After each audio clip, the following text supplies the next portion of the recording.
The topics and opinions expressed in the following show are solely those of the host and their guests and not those of W4CY Radio, its employees, or affiliates. We make no recommendations or endorsements for radio show programs, services, or products mentioned on air or on our web. No liability, explicit or implied, shall be extended to W4CY Radio, its employees, or affiliates. Any questions or comments should be directed to those show hosts. Thank you for choosing W4CY Radio.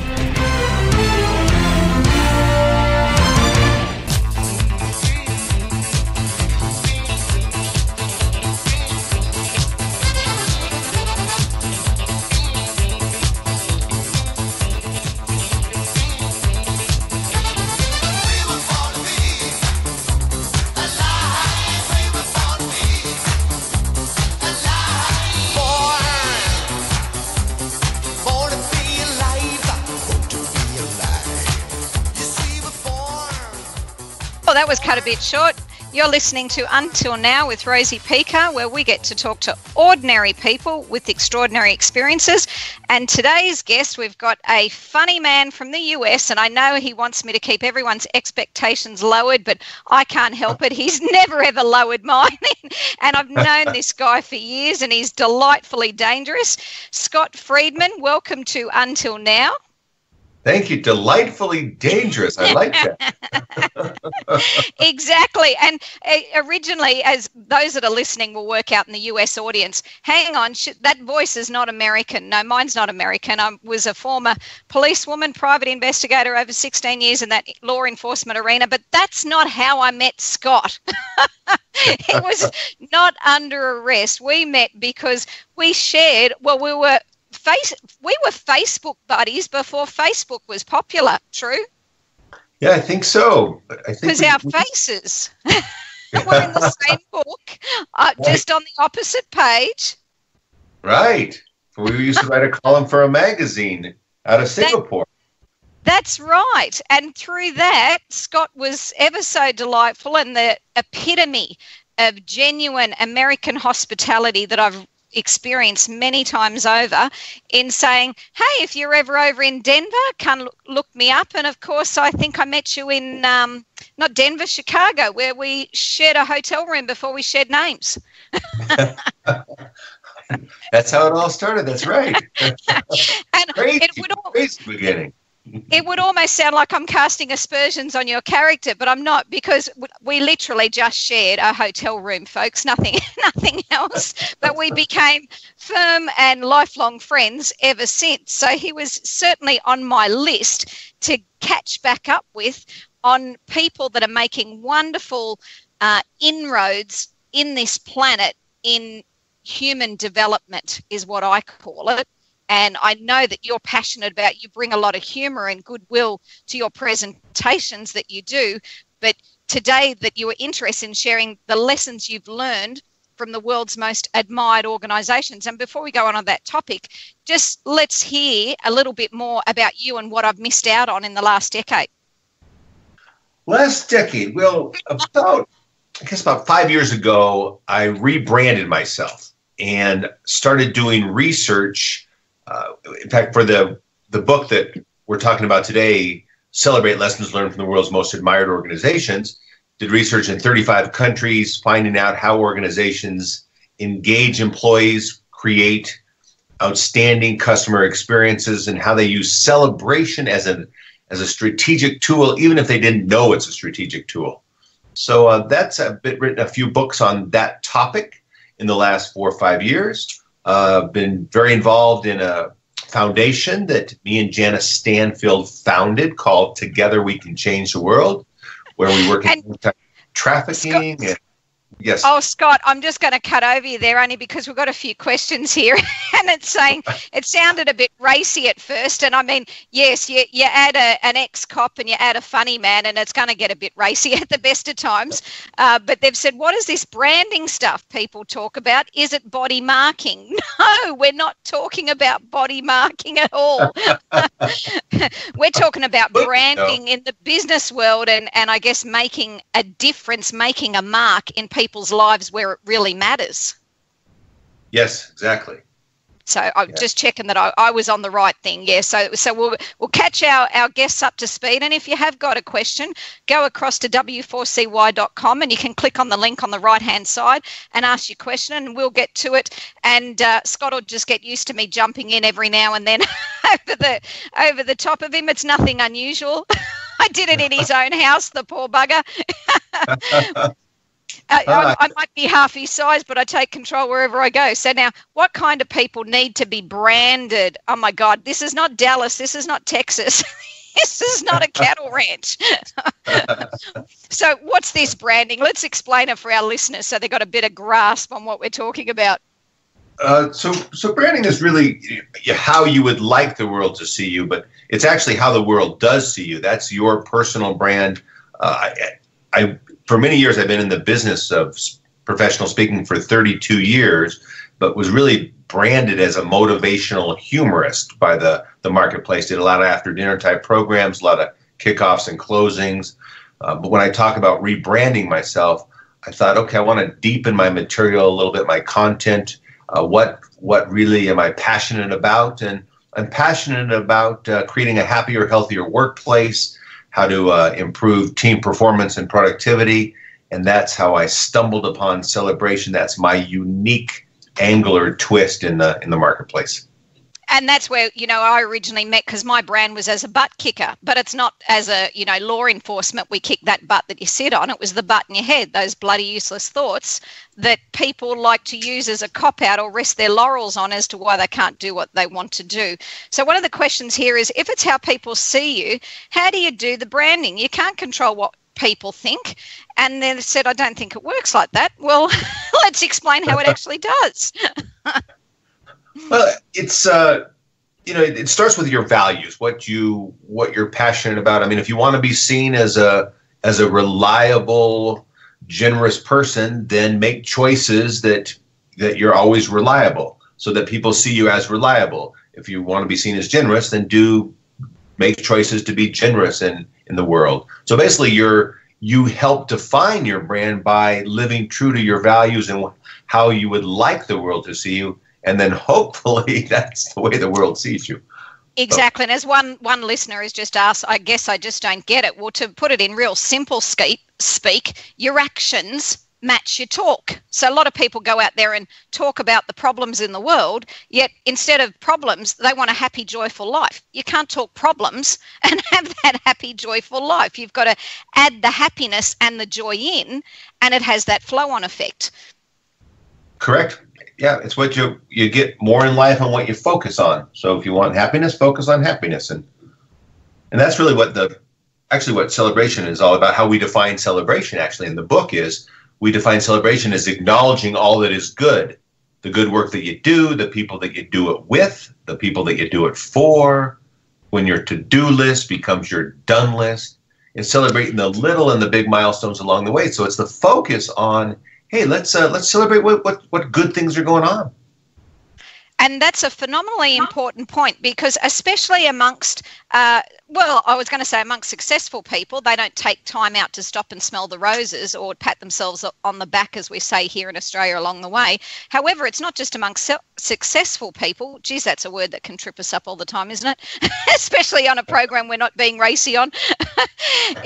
It's also amongst the average, everybody breathing, that we don't stop and look at where we've been and how we've gotten to where we're at through the successful strategies that we've taken, or even the strategies that we may not look at as successful. However, they've improved us, increased our value, increased our resilience, increased our empathy and understanding of others. All these gifts that we get from those opportunities we experience. I know myself, I collected all these, expensive Scotch bottles around the world.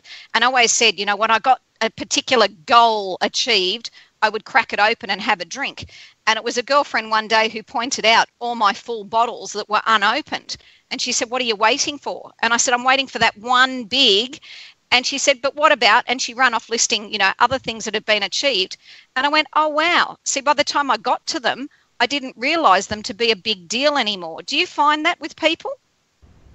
Sure. Well, especially because people get so busy in their lives that they don't, as they accomplish something, they move right on to the next thing without that closure piece to really, hey, let's just celebrate whatever it may be. But sure, the bigger that our goals become, that becomes the norm for us. And so maybe we don't really take time out to acknowledge it and then celebrate it. I think it's a great modality to accentuate the accomplishment, and every opportunity to feel good and less ways to feel bad, I'm totally about supporting and endorsing. So tell me, what's in the book? So the book the research that we did, we found 4 things that really make up the celebration mentality. What's necessary in any organization for celebration to be effective. So basically, we talk about turning on your GPS. But IGPS, the I is inclusivity. Everybody wants to feel part of the gang, like they know the secret handshake or the code to the treehouse. Just a sense of belonging. We all want to belong. We want to be a part of something. The G is for gratitude. It's really acknowledging the life that we have and those that we share our lives with and being grateful for it. The P is for play. It's being able to let go of any resentment or negative emotions of the past and really live in the state of play or the state of flow, where we're really present and ready to give our all and let it happen.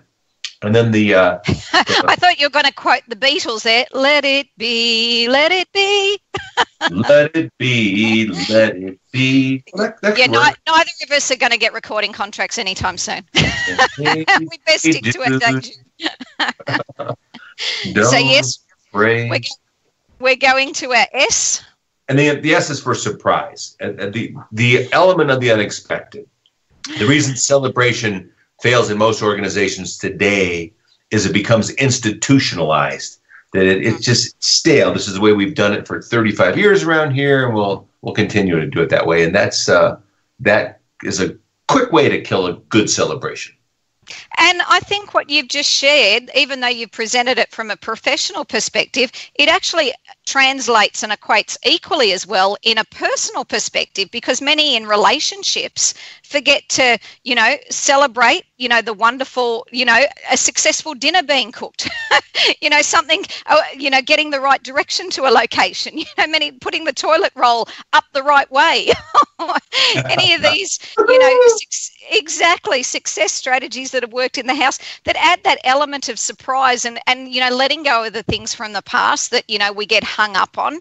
As I was listening to you, I just thought, no, that really is a personal program that translates into the workplace. But I think it really is very much personal. Yeah, I totally agree. I mean, as you look at how you want to become a better leader, form better relationships, if you come from those places, you will pretty much accomplish most of what you're looking to accomplish. And they're all, extremely important. I mean, starting with the gratitude. I mean, you want to change any negative emotion in your life, the quickest way to well-being and a happier, healthier future for yourself, get rid of disease, is to practice gratitude. So that's... Agree wholeheartedly. We've just recently, I was talking to Rebel, the engineer, before we came on to ask about the weather because, downtown in Louisiana, they cop a lot of the storms. Every time I've been calling, it's floods, it's, earthquakes, it's dire happenings. And here in Australia, I'm on the Gold Coast, which you've been to, and it's beautiful and picturesque and, one day's better than the next day. And until this week when she said, and how's your weather? And I've said, it's a bit windy, meaning we've just had, cyclones come through. Cyclone Debbie, which was at her highest was 260 kilometres, which in American speak is about 160 miles. So wow. The Queenslanders are renowned for their good humour in the face of adversity. And that is that a sense of appreciation and well-being, irrespective of circumstances and what's going on. Because a lot of people, and you would come across a lot of those as well, like to say, I'll feel good when all those right circumstances line up. And it just doesn't work that way. You make that decision and that determination to feel good now, and it then translates and has a flow-on effect into those circumstances. Exactly. Yeah. Which would we. So you find that within the workplace? You bet. I mean, it's again, it's where you focus and where you plan to spend your time. So in the book, we talk about a lot of examples of how to add gratitude, play, and surprise that don't take a lot of time, that don't take a lot of money, because the biggest challenge is doing more with less. We don't have a lot of time. We don't want celebration to become another stressor. I can just see that. Oh my God, it's Friday afternoon. We haven't got that deadline in, and oh my God, we got to get those party balloons up. Blow, people, blow and tight. I got to do my nails now. Oh no. Exactly. It's like emails. We're all excited when we first saw the you got mail, and now we open it up and there's 1,000 emails. We go, oh God, no, I can't turn that thing on and face another day with it. Yeah, exactly. So we look for those opportunities just to celebrate those little milestones along the way. So with your initiative now of looking at increasing play and increasing that sense of value, doing more with less, what would you say has been the most extraordinary experience that you've encountered with this new perspective? Well, it's a wonderful way to live. To live in the state of gratitude, where you first question you ask yourself when you wake up in the morning is, what do I have to be grateful for today? So just to list a few things, to be thankful for the life that we have and those that we share our lives with. I mean, it's to come from that place and to look for opportunities to surprise. I mean, I'm a big practical joker myself, but what we say, to keep your GPS turned on. I mean, every day could be, and most of the time is a good day, just because of where your focus is based. But for companies, there's a lot of things they can do that don't take a lot of time, don't take a lot of money to add this celebration mentality to the workplace. You look at a company like Ritz-Carlton, who starts every shift with what's called a lineup, where they share positive service experiences from their own property or any of the other Ritz properties around the world, and they just take a few minutes to instill that service mentality in all their employees. So one of the ideas in the book came from Mary Laverty here in Colorado, the best of the best. Instead of starting off a meeting, how often do our meetings start out with, okay, we're not making our numbers, here's what the problem, here's what we're doing wrong, we got to complain about this. What if you just take a couple minutes to start the meeting with, hey, what's the best thing that's happened since the last time we met? Let's just share some of the successes that we're doing. We have something that we do here on Friday afternoons called Wine, Wow, and Wine Friday.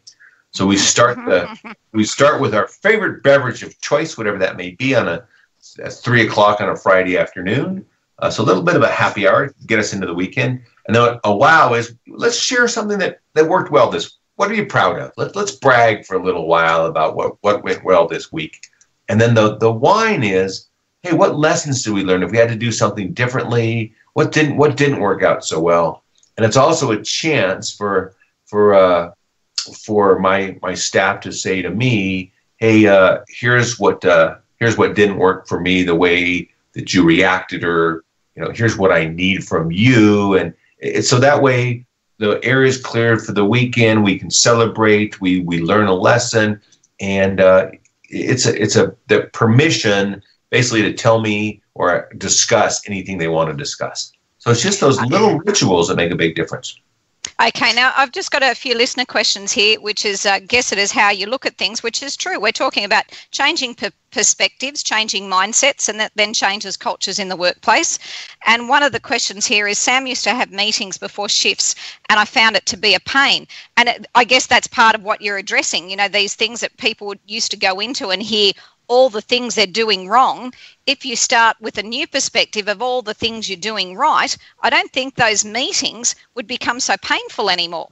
And a final question is, does that kind of stuff really work? And if so, why? Well, the reason it works is it goes back to the focus of, think about it. the reason people don't like meetings, number one, they run too long. Number two, you get into stuff that you don't need to get into. And number three, most of it's focused on negative things.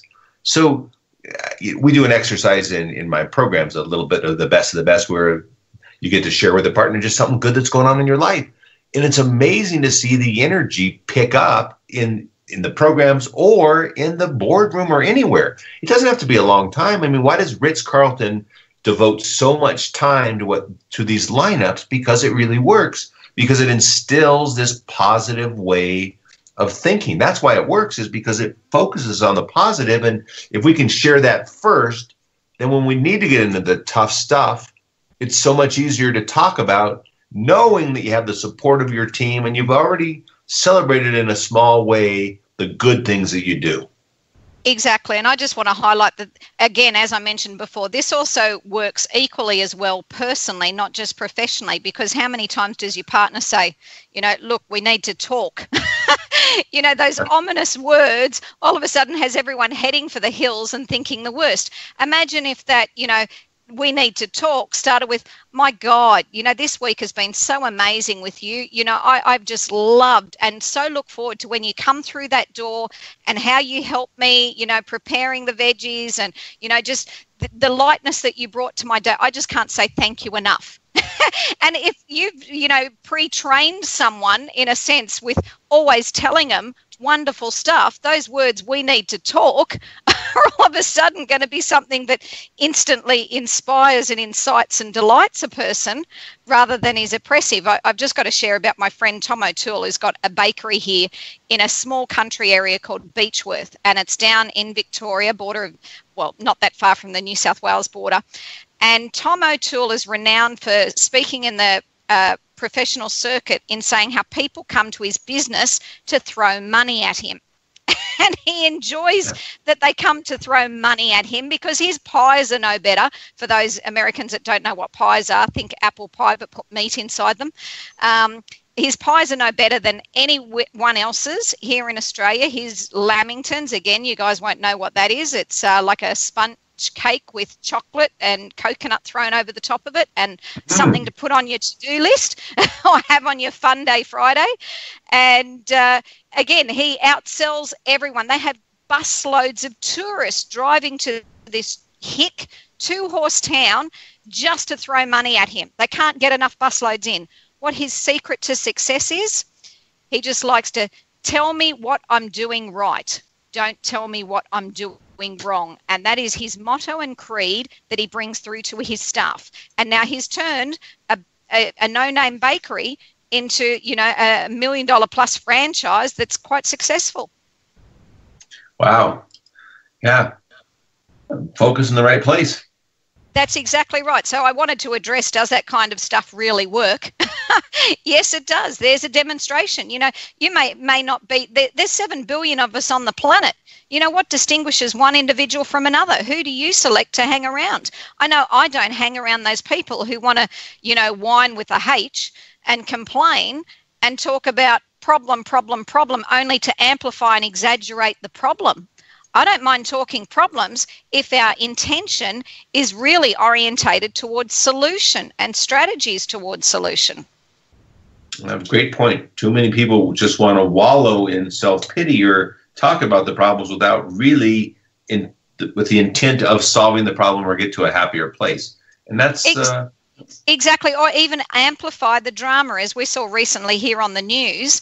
And you will I know I experienced it there in the US. I've lived in the US for a period of time as well, as been coming there for 15 years quite regularly. The media there is, I've got to find a positive point. The media there is creative. Let's put it that way. They like to amplify the drama because it increases their ratings. So therefore, a wind that is, they did it here recently, this category 4 was downgraded to a category 3 and a category 2, and fortunately there is no lives lost. There's damage to trees and a bit of structural damage, but stuff can always be replaced and repaired. And the people are really resilient. They live in an area that they know that's going to happen. One listener said, not really a positive point. I'm getting to the positive point. The purpose is that with these dire happenings, a lot of people got into talking about nothing but dire stuff that was happening. You know, oh my God, we've got to go in a lockdown. Oh my God, the roads are going to be closed. Oh my God, we've got to buy up everything. It's like Armageddon is going to be happening in the next 2 days. It's not. They've experienced these on a regular basis. But now that the media is able to amplify through social media, it was dramatized that you could almost hear the disappointment in their voices to downgrade it to a category 3 and to just then a local storm. And even when they were saying, even though it's been downgraded to a local storm, it's really just as dangerous. You know, they wanted to amp it back up again. And there are people that live their lives that way. That is my positive point, is that we can shift the intention to go that, okay, you people have been really resilient. You've name all the cyclones that have been there in the past. You know what to do. Make sure you've got your emergency kits. Make sure that you've, informed, through social media, friends and family that power is likely to be lost, not to, clog up the system with calls to emergency services, leave the roads free.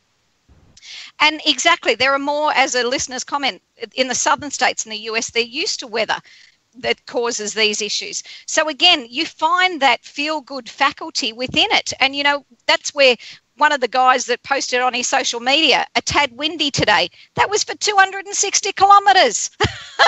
That's what I'm talking about. That's the perspective. Right. But you'll have people argue with you as to why they can't possibly feel good on a Friday, I'm sure. Yeah, especially if it's the media. Yes, they won't be getting Rosie in to do their Rosie Day. No, they actually do. I get WorkSafe. I get all the different legals that like to argue why their problems are the worst in the world. And again, you've got, an initiative to do with changing the world that, we could sit there and argue how their problems certainly are not the worst in the world. Yeah, and I think it's our responsibility to really challenge people into what's highest in them and talk about those things. And I don't support my friends in their smallness. I can't, on a personal level. Same. So it's I always give people permission to wallow in their emotions for a while, a short while, and then it's time to get on and solving the problem and get on to living your life purpose already. Exactly. And when he was talking about don't support people in smallness, he wasn't talking about small people because I'm just over 5 foot. All our short people are safe. It's that smallness of the mentality and the mind and the closed minds that, are really locked in and limited into seeing only one shade of grey. So as a listener has commented, so seeing things in a better light would be healthier for us. Well, I've got a quick answer, which is hell yeah, but I'll pass it over to Scott. Oh, I'll double the hell yes. How's that? Yeah, exactly. And I mean, we're both examples that we get to live a life that is filled with people that we choose to be around, that are supportive and encouraging. And not only that, that are doing great things in the world and empowering others to do great things in the world. And I think that certainly adds to our own lightness of being, that we don't take things, even though you and I certainly will have both experienced difficult and dire circumstances that life presents, as many people walking the planet do. Our difference is we don't stay in it. Exactly. Yeah. I mean, and it's one of the things I talk about is what's the gift? It's looking for the lesson, the gift, the worst things in life, no matter how bad they are, contain some seeds of the best. But so often we miss those seeds of the best because we're so focused on our pain or drama or why did this have to happen to me, as opposed to, what can I learn from this? How can I change who I am? What's the beauty here? So, we're challenged every day as we go through the obstacles of life is to, what are the gifts in these situations? And I guess you could look at that as flipping the switch. One end of the switch is, do I want more pain? Does thinking these thoughts and talking about these issues and the problems in this fashion make me feel more pain and more pleasure? Okay, if it feels more painful, that can't be good for me. So how do I flick it to being more pleasurable? And I guess, you say in the US, inch by inch, it's got to be a cinch. So incrementally would be the process. Yes. And to be able to, again, to shift our mentality from focusing on feeling sorry for ourselves or why did this have to happen to me to, okay, what's beautiful about this situation? I mean, is there something in here that we can take away?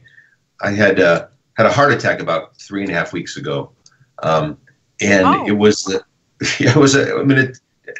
turned out to be such amazing experience from on a lot of levels, but I was feeling weird, went into the hospital, had checked out, my vitals were strong, did an MRI, but came out of the MRI sweating and nauseous, and the tech looked at me and said, "Hey, you're having a heart attack. We need to get you into surgery," and ended up with 2 stents that day and then 4 more stents. But through the whole process, I'm thinking, okay, let's look for the gift in this. And I hope you weren't making your surgeon laugh. And yes, to a listener's question, he's talking about a real heart issue, a real heart attack happening whilst he's in the hospital. And they've asked, did they see that in the MRI? I actually, it was fun. One of my missions in life is to make people feel better about themselves. So, especially working in the ICU, the intensive care units. Boy, that's a stressful job. It is important to me to help them lighten up, to sing a little bit, to have some fun, and you bet. But coming from an emergency services background, I got to tell you that we do seek the funny side at all times, because when you deal with death and difficulty and dire circumstances on a daily basis, hour after hour, day after day, week after week, month after month, year after year, you have no option other than to find ways to laugh at it, which an outsider initially observing could think as heartless or callous or misinterpret the motive. And it's really like a kettle letting off steam. You have to laugh and lighten up, otherwise you implode. Yeah, exactly. We all need our release, especially those that are in very stressful, pressured type of jobs. Exactly. So you've had a heart attack in hospital, and what transpired from there? So then I looked to say, what is the lesson? What's the meaning in all this? And one, it's I've always eaten healthy. I'm in shape. I work out all the time, and so it serves as a good example to my friends and those around me that, hey, don't take your health for granted. Even though I thought I was in great health, I hadn't had a heart scan or a treadmill test in quite some time, so I didn't realize how much blockage I had. So I want to serve as a good example to others. You appreciate your relationships. You feel that you're cared about and you're loved. Have a new story for my speeches. That was a very good blessing. You'll have to tell him not to applaud too loud, or the prankster might be ultimately pranked. And so that, if you're clasping your heart on stage and doing any of these motions, that, please have an ambulance on standby. It's not a prank. I can see a new clause going into your contracts as they go out. So you can see how seriously I take these things. I can tell. Exactly. They're going, God, this Aussie is so heartless. No, but they've got to be prefaced with the knowledge that, I lost 2 people last year. One was only 58, the other is 61, and both of them from the same cause. And again, the year before, I haven't had a year that I haven't lost someone. So, our health isn't something we can't take for granted. And as you've most importantly highlighted, it's how we live our moments and our days. Mm-hmm. Right. And that was another one of the blessings, was you have a sense of urgency that to live what's important to you in your life and what you're most passionate about, and what are those things on your bucket list, and how do you want, if you had a calendar in front of you of 365 days, what are the most important things that need to be on that calendar, and what do you want your life to stand for? So those serious questions that help define who you are and what your legacy may be or come to the forefront. So that's another big blessing. Right. Well, I'm going to come right back to exactly what you found as the answer to that. For those listeners, you're listening to W4CY radio until now with Rosie Pekar. If you'd like to join the live chat, just to go to w4cy.com and click on the right-hand side to ask your questions. Now, my guest today is Scott Friedman, who is sharing from one of his latest book releases, all about the lessons learnt from world's most admired organisations, the key issue being how to celebrate. But his most important passion that he's uncovered now, thanks to his close encounter with his recent heart attack, but you actually had this passion before, so I can't actually preface it that way. It's to do with changing the world. So please tell me about that. Changing the world. Well, that sounds like a big job. Exactly. So that's where I'm curious to know, because most people see themselves as, I'm only one person. How can I possibly make a difference? And that's where I know you mix with extraordinary people, being one of them yourself. And in doing that, it demonstrates to all ordinary people how they create extraordinary experiences. Well, my friend Janice Stanfield has a saying in a song called, I cannot do all the good that the world needs, but the world needs all the good that I can do. Exactly.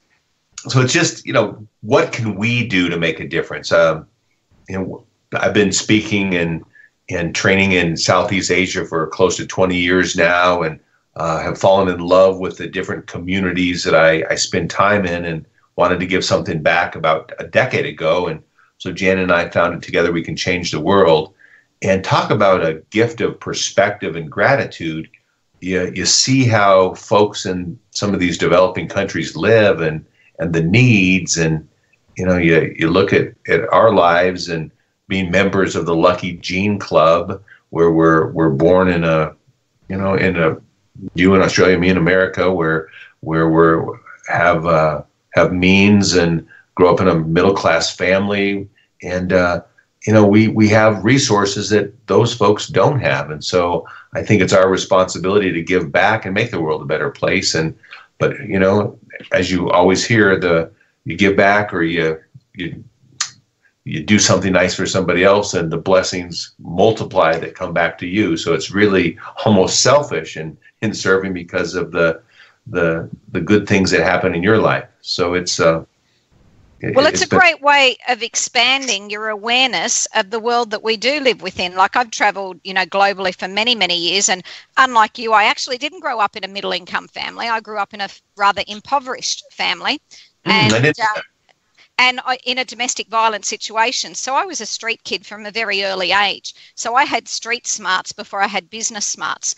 And through that, I developed a level of arrogance that I knew what the world was about, and whatever knock you want to throw my way, I could take. And that's the mentality a lot of people encountering challenges and difficulties on a regular basis learn to project it outwards because they really can't take any more inwards. And it's only through that expansion of seeing more people around the world, just to add another side to your coin, that it put it into perspective that as much as the difficulties perceived here are then looked at from the light of what people are going through over there, that, friends are living in hovels, that there is, one toilet, which is a hole in the ground that serves, 3,000 people. The distance that you have to walk in order to get water, the cardboard shambles that is their home, and within that cardboard shambles is living 6 people. Yet their level of happiness and joy and appreciation, I find difficult to be rivaled anywhere else in the world. Yeah, it's pretty amazing. It reminds me of the saying that no matter where you are in life, there's someone that has it a lot worse that's figured out a way to be happy, and someone that has it a lot better that's figured out a way to be miserable. And happiness is an inside job that really starts with having gratitude for what you have. Well, what was that Indian proverb? I was sad I had no shoe, and then I met a man who had no foot. Now not unhappy, now glad. Yeah. Again, again, it's like, those people that, express their desire to go jogging on the beach. And, there are those sitting, with wheelchairs that are looking longingly at the beach, whereas, people with two legs are walking past without even thinking that the beach even exists there. It's all a matter of, as we've been talking for some time now, on perspective. And the more that we can inspire and motivate people to expand that perspective, the more inclusive we become in all our relationships, business and personal. So with your project in changing the world, let me know what you to date would feel is your most extraordinary experience.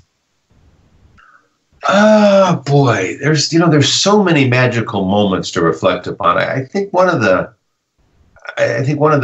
most magical was we had built a home between Chiang Mai and Chiang Rai, Thailand, in a place called Luang Prabang, Thailand. And these kids come from Burma, Myanmar, and they've been through some horrific situations, just really, really tough situations. And we were doing a concert. Jana was actually performing a concert, and we were raising money for that particular home. And day before the concert, one of these Burmese refugee camps was burned. Somebody set fire to it. So sad. And so we decided we were going to raise money that night to help these victims from these Burmese refugee camps that were in some cases related to these kids in this home. And I remember we were plotting on our strategy, how to raise the money and how to go about the ask for people to donate. And Bill Taylor, who's our executive director and treasurer, I said, Bill, Bill's in his late 70s, and good-looking man with white hair. I go, you should be carrying around this box as we're talking. And so Bill, sure enough, was carrying around this box, and people were donating, and he passed some few teenagers from this home, and kind of smiled at him, and then kept on walking while the girls were digging in their purse because they wanted to donate to these refugees that had just had their homes burned down. And I kind of caught Bill's eye, and I go, Bill, you missed somebody. And he turned around, and the girls reached into their pocket to take out some Thai baht. And it just, it's like, wow, here are these young ladies that don't have a lot, but, you don't have to have a lot, and you don't have to give a lot. But it's just the gesture of giving that, we want to help those that are less fortunate, was such a profound moment for me at that time. Yes, there's one gentleman I know in China, and I wrote about him some time ago, who he patrols one of the major bridges there that people take their lives by jumping off of. And he patrols it in his spare time, like he works 60 hours a day to provide for his family. But in his spare time, he's on his bicycle and he's riding backwards and forwards. And to this date, he's saved something like almost 300 lives. And one man he actually physically tackled off the bridge, like fought him to make him save his life. That man, the reason why he was attempting suicide is because his daughter needed an organ transplant, and the only way he could possibly get the money would be through life insurance, that they would pay the family, and then his daughter would be able to live.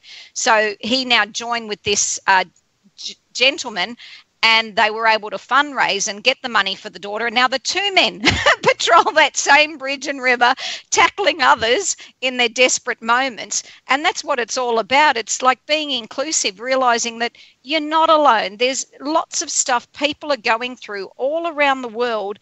And any way we can extend a hand, be it a hand with or without money, is the gift that we have to give.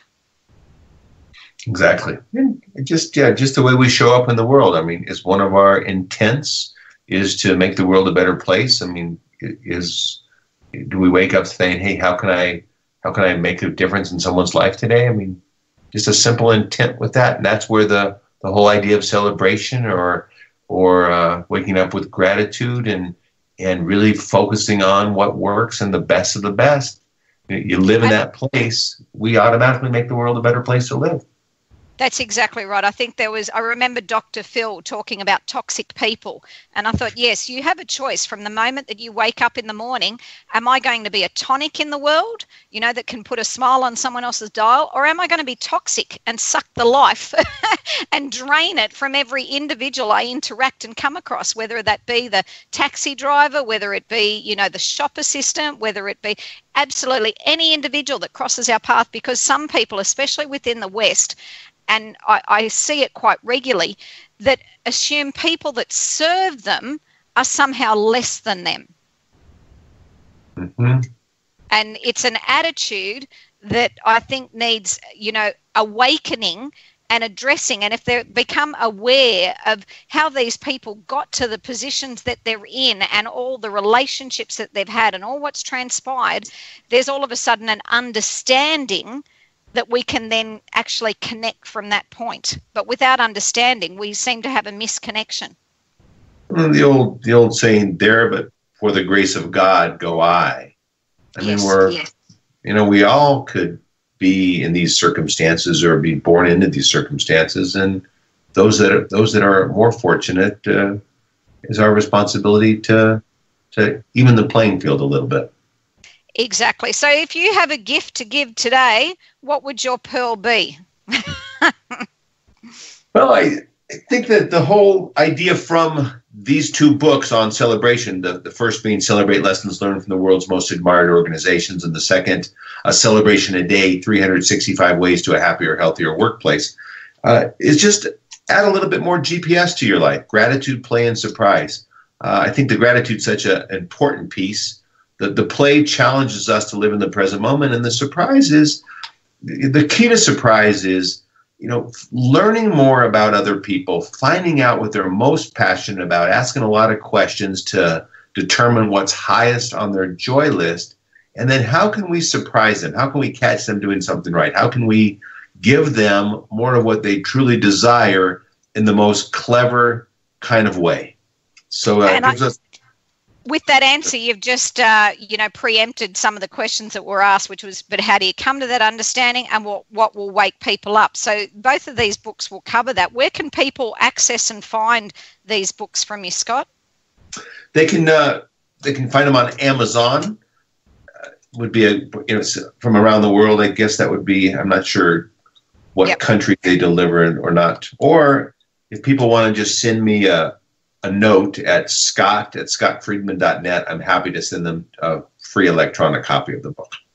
Okay, and Friedman is spelt phonetically, Foxtrot, Romeo, India, Echo, Delta, Mike, Alpha, November. Or for those that don't know phonetically, F for Fred, R for Romeo, I for India, E for egg, D for Delta, M for Mike, A for Apple, N for November. So I've been so grateful to have this opportunity to be able to catch back up with you and hear what you've done. We haven't crossed paths for some time, but I look forward to being in the US again later this year, and maybe we'll be in the same neck of the woods. You always have an invitation to come here. I've got my boy was only a baby the last time he was in your environment. He'd now be standing nearly as tall as you, and he's only just turned 9. Wow. So that's how long it's been. That's right. I think he was 1 or 2 when you were here the last time, maybe. Wow. Yes, he was still only up when you caught up this way. Okay, well, thank you very much for our listeners. Hotel together again. Yep, they're being racy again. I actually brought my partner along, so I must be into, I won't say that we're into threesomes, a threesome get together. We got to keep them on their toes. Until next week, you've been listening to Until Now with Rosie Pekar. We've been talking to Scott Friedman, the author of his books, which is available. If you can't find them anywhere, Google Scott Friedman and you'll locate all the information. Until next week, be nice to each other.